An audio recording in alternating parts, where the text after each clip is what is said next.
tahun 2019 jelas juga. Yang bertanggung jawab setiap kegiatan cabang itu adalah pusat. Sekarang pertanyaan besar, pusatnya kemana? Nah kan gitu. Apakah ada sesuatu baik desain di belakang ini atau ketiga? Maka ini pembuktian di persidangan. Kalau ini masuk ke pokok perkara, maka penting harus digali.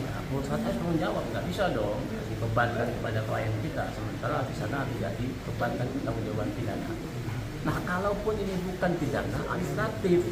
Kalau administratif itu jelas, itu harus dicabut izin pusatnya, SIP 3MI atau izin cabangnya dicabut.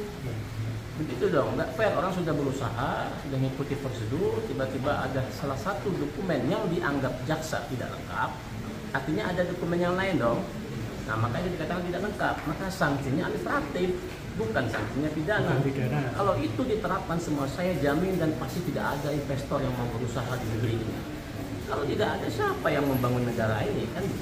Maka penting menjadi catatan tentang penegakan hukum. Jangan semangatnya untuk menetapkan penegakan hukum, tapi tidak melihat dampaknya. Kita tahu bahwa terkait dengan azas hukum kan ada kepastian hukum dan keadilan hukum. Ada juga azas kemanfaatan hukum. Kalau hukum itu tidak bermanfaat buat masyarakat, jangan dilakukan semena-mena. Tidak ada untungnya, malah merugikan negara karena beban pembuktian, pemeriksaan seterusnya dibebankan negara.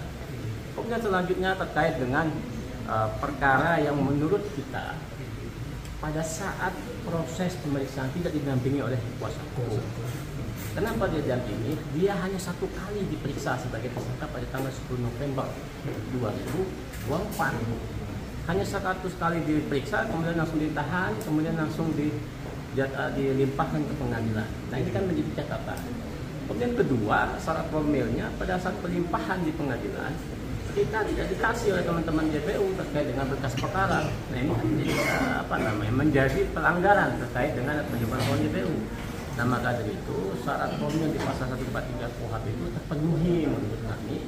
Kemudian syarat formilnya materi juga terpenuhi. Maka dari itu kita minta kepada Yang Mulia untuk melakukan putusan selah 2 minggu lagi supaya permohonan tidak diterima dan kita berharap itu semoga kita dibebaskan.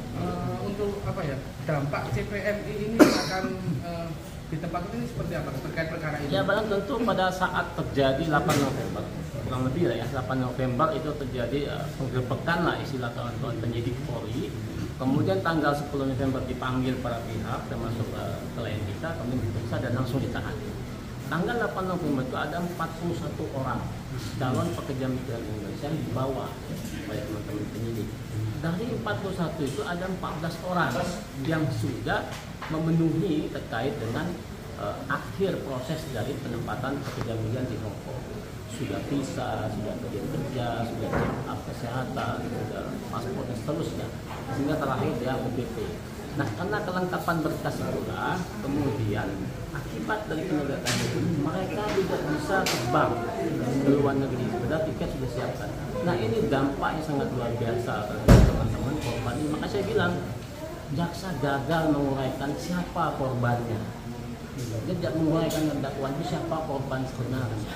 Harusnya dia menguraikan dong, namanya pidana, pasti ada perbuatan, pasti ada dampak yang dilakukan. Tapi jaksa gagal menguraikan itu, malah kita bilang dakwaan jaksa tidak jelas, tidak cermat. Siapa yang dirugikan? Kan begitu.